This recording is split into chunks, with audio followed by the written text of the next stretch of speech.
Yo tout le monde, ici Mademoiselle Misaki de Dragon Wings. Est-ce que vous allez bien? Comme d'hab, on se retrouve pour Time Princess. Let's go! Ok les gars, c'est parti. On est là donc au prochain chapitre. Donc là on est au chapitre, enfin au niveau 12 du chapitre 1. Donc, let's go. Il me faut bienveillance niveau 2 avec Vittorio. Ah, est-ce que je l'ai au moins? On va aller voir, on va aller vérifier. Si je ne l'ai pas, je ne pourrai pas... Ah, si c'est bon, je l'ai. Donc je vais pouvoir faire le niveau. J'ai peu de chance d'être bloqué.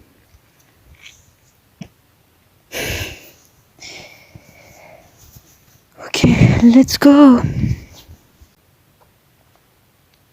Après cette dernière interview, je passe quelques jours au bureau. Outre la préparation de l'interview de Charlotte, j'ai travaillé dur à la rédaction de rapports. Je fais également connaissance avec mes collègues. Adams, êtes-vous disponible? Vous êtes censé valider mon manuscrit, n'est-ce pas? Surpris, il lève les yeux du document qu'il consultait, frotte son nez huileux sous l'effet de contrariété. Je ne suis responsable uniquement des articles externes. Allez plutôt voir Monsieur Kane, j'ai des articles à éditer. Il doit être négligent dans son travail. Monsieur Kane a rajouté ses articles à 2 reprises. Ah, bon, je vais voir Monsieur Kane.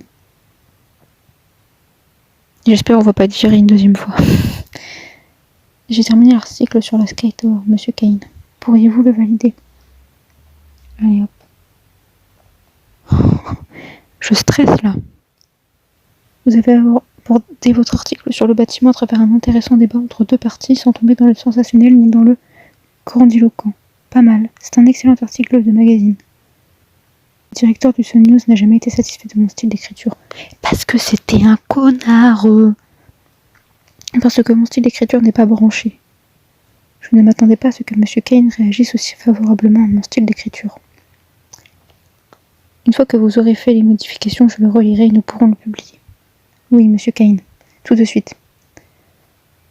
Colvin, où en êtes-vous avec l'interview de Charlotte Harris? Tout est en ordre, chef. Y a-t-il un problème? Il y a eu un changement dans l'emploi du temps de Mademoiselle Harris. Il est possible que vous devriez faire l'interview demain. Cela ne devrait pas être un problème si tout est en ordre. Je pense, oui, ça ira. Bien, reposez-vous tôt et mettez des vêtements décents demain. J'espère voir un autre article de votre part, Colvin. J'espère que j'ai la tenue aussi qu'il faut. Mon premier article a été approuvé et l'interview a été avancée. Il n'a pas été facile d'y entrer, mais c'est un bon début au journal. Elisabeth, qu'est-ce qu'il y a? Un jeune homme de petite stature, aux boucles d'or et au visage marqué de taches de rousseur bondit vers moi. White est le seul stagiaire du service de la rédaction et il se charge de la plupart des courses. Je vais interviewer Mademoiselle Harris demain. La vitrice qui a traversé l'océan toute seule, incroyable, vous pourrez la voir en personne. Alors que White bavarde avec excitation, Adams lui lance un regard sévère. Je ferai mieux d'y aller, je dois terminer ça.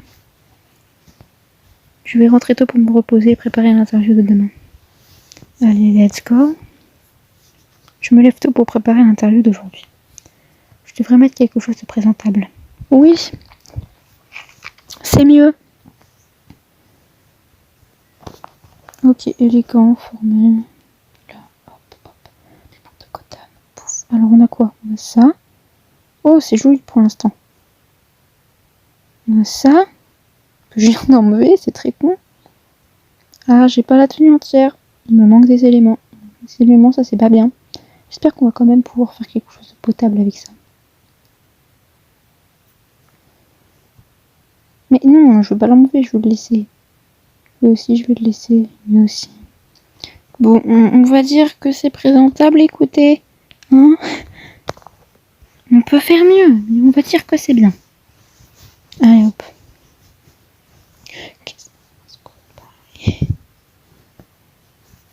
Oh, par contre, mes messages qui s'affichent, je suis vraiment désolée pour ça, mais je peux pas faire autrement. J'ai besoin de la Wi-Fi pour faire les vidéos. Du coup, je reçois mes notifications. Je suis désolée. Pas totalement prête. J'arrive chez Charlotte Harris. Le manoir Harris est situé dans un beau et riche quartier de Long Island. Bref. Je suis le majordome à travers la luxuriante cour verte jusque dans la salle de réception. Il me dit d'attendre Mademoiselle Harris. Merci d'avoir attendu, mademoiselle la journaliste. Enchantée, je suis Charlotte Harris. Ah, bonjour. Enchantée, je m'appelle Elizabeth Colvin du Gotham Times. Je l'ai vue de loin à quelques reprises quand j'étais à l'université. Elle est toujours aussi joyeuse et confiante. Mais elle est beaucoup plus mature maintenant. Mes pensées retournent à mes années universitaires. Allez-y, petit flashback. On apprécie les flashbacks. Oh waouh. Oh waouh, waouh, waouh, waouh. Oh waouh, waouh, waouh, waouh. J'aime beaucoup cette illustration, elle est très BG. Charlotte Harris a étudié l'ingénierie mécanique à l'université impériale. Et avant, il y avait écrit en anglais, genre Imperial University. Bon, ils ont traduit, pourquoi pas. Elle était une étudiante brillante et très populaire sur le campus. Elle a abandonné en première année pour apprendre à voler. Je me souviens avoir pensé que seul un véritable amoureux du ciel pourrait faire cela. Je ne vais plus repenser à elle jusqu'à ce qu'elle traverse l'océan. Et bam! Elle est riche. Pardon. Me voici, mademoiselle Colvin. Vous pouvez commencer l'interview. Oh, ok, mademoiselle Harris. Commençons. Pas besoin d'être nerveuse, mademoiselle Colvin. Je ne mords pas. Elle est si calme et je dois agir comme une journaliste. Mademoiselle Harris, je suis sûre qu'on vous l'a déjà demandé, mais pouvez-vous nous dire à nouveau pourquoi vous avez voulu devenir aviatrice? Il y a de nombreuses années, j'ai entendu parler du vol en solo du colonel Armstrong à travers l'océan. Cette réalisation m'a profondément marquée. Colonel Armstrong, un pilote et explorateur renommé, il a piloté un monoplan depuis New York et a traversé l'océan en 1927, devenant ainsi la première personne de l'histoire à effectuer un vol transatlantique en solo et sans escale. Il a dû relever de nombreux défis au cours de son vol de 3,5 heures. Oula, oui, c'est long. Notamment plusieurs heures perdues dans le brouillard, ce qui fut le plus difficile pour lui. Armstrong a finalement réussi à relever ce qui était considéré comme un défi impossible en s'appuyant sur la navigation astronomique et la navigation à l'estime. Il m'a inspiré pour apprendre à voler, mais comme vous le savez, les filles ne sont pas encouragées à devenir aviatrices. J'ai rencontré de nombreux obstacles. Plus tard, j'ai eu la chance de rencontrer le colonel en personne. Mon héros m'a encouragé à continuer et cela m'a donné la force de surmonter les difficultés. J'ai abandonné mes études et je me suis entraînée pendant 2 ans. Vous savez ce qui s'est passé ensuite. L'entraînement a dû être difficile. Avez-vous déjà eu envie d'abandonner? Avez-vous entendu parler de la formation IG? À mes débuts dans cette centrifugeuse, je vomissais tous les jours. J'avais envie d'arrêter à chaque fois. Oula, la formation IG est une formation obligatoire pour les aviateurs et dans cette formation, l'aviateur est installé dans une centrifugeuse et soumis aux effets divers de la force G dans différentes positions. Cette formation teste la compréhension qu'ont les aviateurs des lois physiques d'accélération et de décélération et augmente leur capacité à gérer le stress et la désorientation au vol, ainsi qu'à prévenir la perte de conscience induite par la force G. Ah, je vois qu'elle vomissait, youpi! Mais tout cela a valu la peine à l'instant où je suis montée dans un avion qui s'est envolé dans le ciel. Je vois, mais la passion pure n'est pas le seul facteur qui a contribué à votre succès, n'est-ce pas? Je ne pourrais pas être arrivée où j'en suis sans le soutien de ma famille. Sa famille de riches? Non, je rigole. Sans doute, peut-être, on ne sait pas. Mais voler est en grande partie l'œuvre des hommes. Votre famille vous a-t-elle soutenu dès le début? Oui, totalement. Mon premier instructeur de vol m'a été présenté par nul autre que mon père. J'étais déterminée à poursuivre mon rêve. Mon père l'a compris, il m'a même encouragé à ne pas être limitée par mon genre. Bah, c'est parfait ça, dis donc.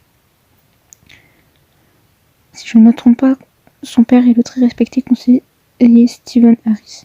La ville de New York comporte 51 conseillers municipaux élus dans 51 districts municipaux différents. Ils ont été élus par un système de vote majoritaire où chaque électeur éligible obtient une voix. Le conseil municipal est chargé de surveiller les opérations des institutions municipales et exerce le pouvoir législatif à New York.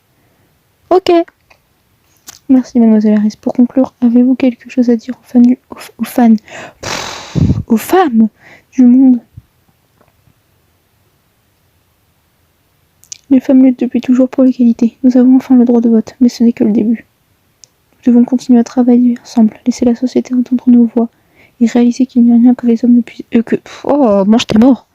Nous devons continuer à travailler ensemble, laisser la société entendre nos voix et réaliser qu'il n'y a rien que les femmes ne puissent faire.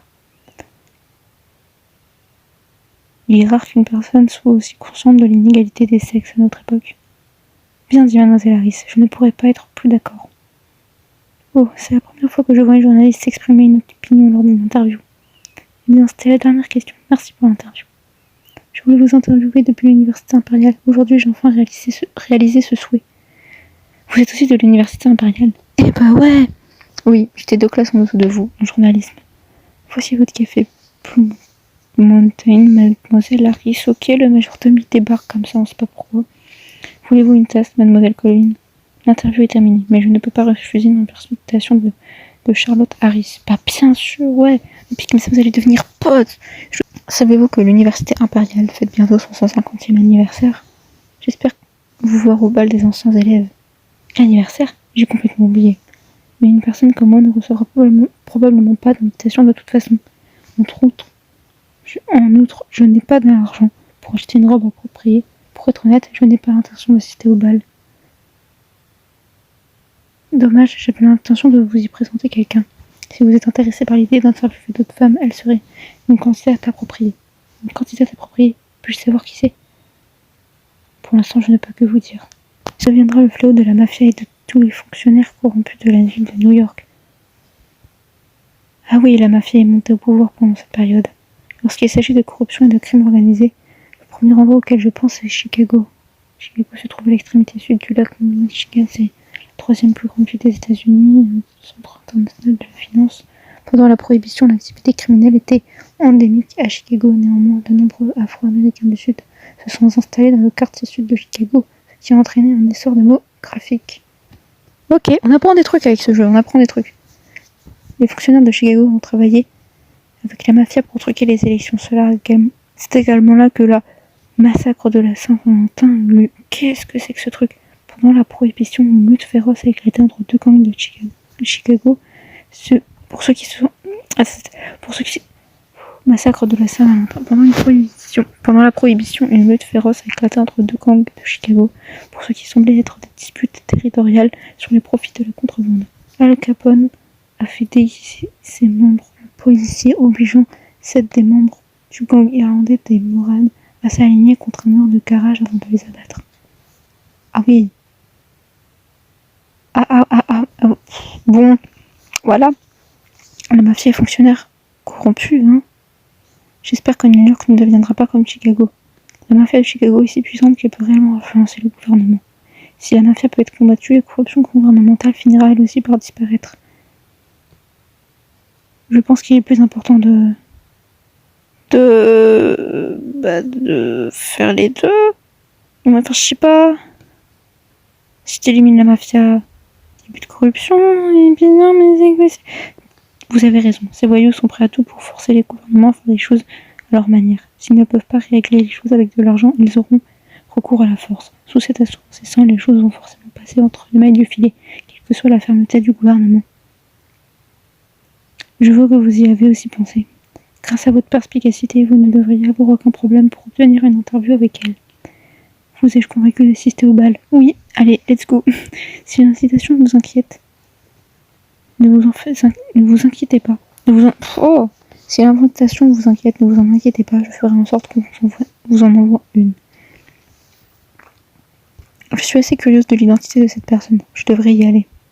Vous m'avez convaincu, mademoiselle Harris. J'assisterai au bal. L'invitation est pour 2. N'oubliez pas de venir accompagner. Accompagner? Je peux pas y aller toute seule. Qu'est-ce qui se passe? Une charmante dame comme vous n'aura simplement qu'un problème à trouver quelqu'un. Il y aura de nombreux beaux jeunes hommes au bal, je peux vous présenter. Ça ira, je peux demander à quelqu'un. Vous faites demander à qui? Je fais mes adieux à mademoiselle Harris et me précipite au bureau pour rédiger l'interview d'aujourd'hui. Un bal? Je ne peux pas. Je dois travailler tard aujourd'hui. Et puis je n'ai rien à me mettre. Pourquoi ne pas demander à Adam sur la télévision? Peut-être Monsieur Kane. Et je ne suis proche de personne sauf de vous. Quelqu'un a dit qu'il n'était pas proche de moi. Oh putain. Hé Davis, Elisabeth se sent déprimée parce qu'elle n'a personne pour l'accompagner. J'ai un truc à faire alors je vous la laisse. Quel est l'événement, Elisabeth? Bien sûr, Félix Davis, il arrive à ce moment-là. Hein. Bah oui, bien évidemment. Un bal des anciens élèves pour la célébration du 150e anniversaire de l'université impériale. Savez-vous qui est cet homme debout devant vous? Le roi des banquets de New York. Qu'il s'agisse de petites réunions de famille ou de grands banquets à la Maison Blanche, je peux m'occuper de tout. En quoi cela me concerne-t-il? Je n'ai jamais dit que je vous invitais. Oh, qui invitez-vous alors? Monsieur Kane? Je ne peux considérer Monsieur Kane comme mon patron. En plus, il est tout le temps si sérieux. Davis peut être insupportable, mais je n'ai pas vraiment le choix. Bon, d'accord, je compte sur vous, Davis. Ne vous en faites pas pour ça, je ferai de vous la femme la plus glamour du bal. Est-ce que tu crois qu'on a besoin de toi pour être glamour? Mais oh!